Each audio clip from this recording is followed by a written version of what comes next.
In this video, you'll learn how to log in to Standstore.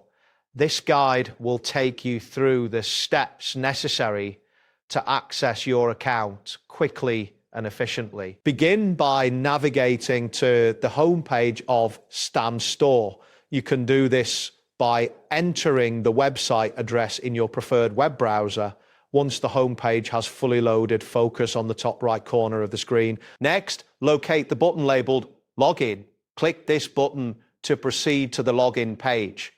After clicking, you should see a new screen that prompts you for your login credentials. On the login page, you will first need to enter your username.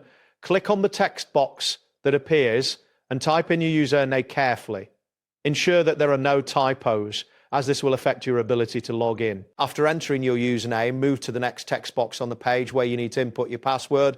Click in the password. Be mindful that passwords are case sensitive, so make sure to enter it exactly as you created it. Once both fields have been filled out correctly, look for the button labeled Sign In.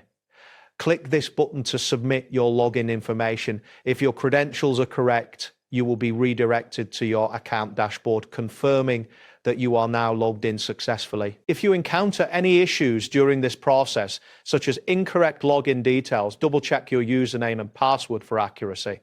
Additionally, ensure that your internet connection is stable, as a weak connection may hinder the login process. That wraps up today's guide. Thanks for watching, and catch you in the next tutorial.